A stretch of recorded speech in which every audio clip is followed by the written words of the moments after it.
اعوذ باللہ من الشیطان الرجیم بسم اللہ الرحمن الرحیم۔ مولا کائنات حضرت امیر المومنین علی ابن ابی طالب علیہ السلام کے مجموعہ کلام نہج البلاغہ کے پہلے باب کا خطبہ نمبر 68 وقال علیہ السلام فی سہرۃ اليوم الذی ضرب فیہ ہے۔ آپ نے یہ کلام اس وقت انشاء فرمایا کہ جس رات کی صبح کو آپ علیہ السلام کو ضربت لگائی گئی۔ فرمایا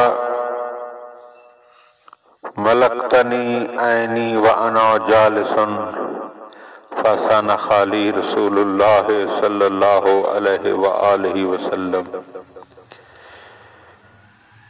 میں بیٹھا ہوا تھا کہ میری آنکھ لگ گئی، اتنے میں رسول خدا صلی اللہ علیہ وآلہ وسلم میرے سامنے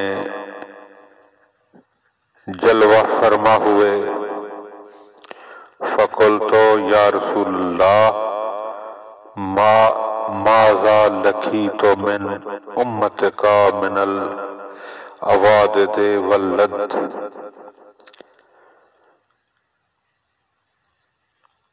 میں نے عرض کی یا رسول اللہ مجھے آپ کی امت کے ہاتھوں کیسی کیسی کجربیوں اور دشمنیوں سے دوچار ہونا پڑا ہے۔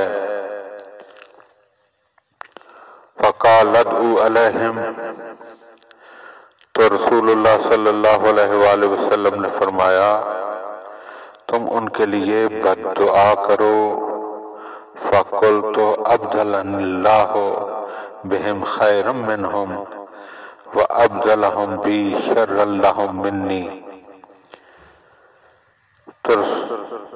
تو میں نے صرف اتنا عرض کیا کہ اللہ مجھے ان کے بدلے میں ان سے اچھے لوگ عطا کرے اور ان کو میرے بدلے میں کوئی برا امیر دے۔ سید رضی کہتے ہیں عوض کے معنی ٹیڑھا پن اور لدب کے معنی دشمنی و عناد کے ہیں، اور یہ بہت ہی فصیح کلام ہے۔